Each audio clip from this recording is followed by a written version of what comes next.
নমস্কার বন্ধুরা, তোমরা সবাই কেমন আছো? আমি ভালো আছি। তোমরা কেমন আছো আমাকে প্লিজ জানিও। চলে এলাম আবার একটি নতুন রেসিপি নিয়ে। বিকেলবেলা আমাদের মনে হয় কোনো অতিথি এলে মনে হয় কি বানাবো, তখন দেখলাম যে সুজি রয়েছে, সুজির উপমা বানিয়ে নেওয়া যাক। তাই রেসিপিটি তোমাদের সাথে শেয়ার করে নিচ্ছি, দেখে নাও।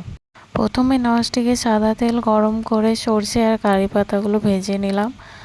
পেঁয়াজ কুচিও দিয়ে দিলাম, আস্তে আস্তে ভেজে নেবো যতক্ষণ না ভাজা হয়ে যাচ্ছে ভালো করে।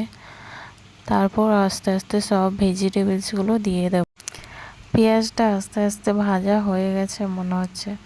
আমি তারপর ক্যাপসিকাম কুচি, গাজর কুচি আর কিছু লঙ্কা কুচি তার সঙ্গে দিয়ে দিলাম। আমি যখন সুজি বা কিছু বানাই তখন নতুনভাবে কিছু করার চেষ্টা করি। তারপর দিয়ে দিলাম টমেটো কুচিগুলো।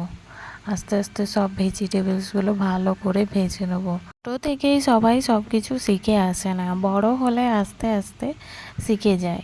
আমিও সেরকমই আগে রান্না জানতাম না, তারপর আমি ইউটিউব থেকে দেখে দেখে রান্নাটা শিখে গেছি। ভেজিটেবলসগুলো ভাজা হয়ে গেছে, আমি অল্প পরিমাণ মতো নুন অ্যাড করে দিলাম। তারপর আরও কিছুক্ষণ ভেজে নিলাম। এই রেসিপিটি খুব বানানো সহজ। যারা একা থাকে, বাড়িতে কোনো লোক থাকে না, তাদের পক্ষে এই রেসিপিটি খুব সহজ হবে, কারণ এটি ঝটপট তৈরি হয়ে যায়। বাইরে কোথায় যাওয়ার থাকলেও ঝটপট তৈরি হয়ে যাবে। আর কথা বলতে বলতে দেখো আমি দিয়ে দিলাম ভাজা সুজিগুলো। প্রথমেই এগুলো ভেজে রেখেছিলাম। আমি 2 কাপ মতো জল দিয়ে দিলাম। রেডি হয়ে গেল আমাদের এই সুজির উপমা।